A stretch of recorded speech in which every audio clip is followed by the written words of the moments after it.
Hi guys, and welcome back to another episode of Cookmas, where every day in December I'm sharing a new recipe with you. Today's recipe is peanut butter marshmallow squares. Only takes 4 ingredients. And if you like marshmallows, you'll probably like this because there are a ton of marshmallows in it.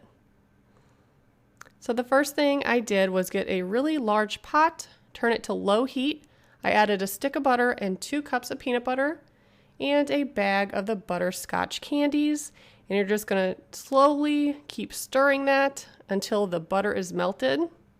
Probably be easier if I cubed the butter because that's what took the longest to fully melt.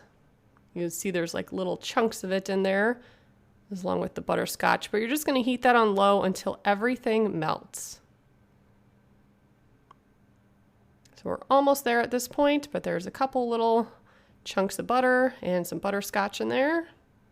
And here's what it looks like when it's completely melted.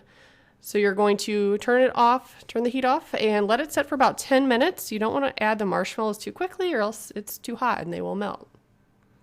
So I set the timer for 10 minutes, and then I had my little helper Jackson dump the marshmallows in. He totally dumped the bag in there too. But you're going to add 2 full bags of marshmallows, so this does make quite a lot. But I love marshmallows, so I thought this was good. And this came from one of my dessert cookbooks, so I will link that below, where you can buy that on Amazon. But once you have all the marshmallows in, you're just going to keep stirring it and folding in the marshmallows, which is kind of hard to do at first because there's just so much in this pot. But eventually it all comes together. And I have a 9x13 pan that I've sprayed with nonstick spray. And I'm going to dump all that out into there.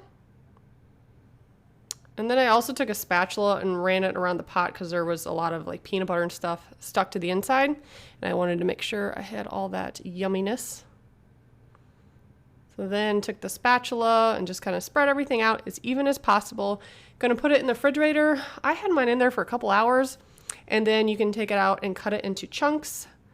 So because there's so much peanut butter and butter, it doesn't get like hard because of the chocolate, so it does stay kind of soft because of all the peanut butter. I do keep mine in the fridge, and these are pretty thick, so you can probably almost definitely have this recipe or put it in a bigger pan or spread it in between 2 different pans so it's not so thick. But overall, I love this stuff. It tastes so good. So thanks so much for watching, and I will put some more recipes in the description box below if you want to check them out. Bye guys.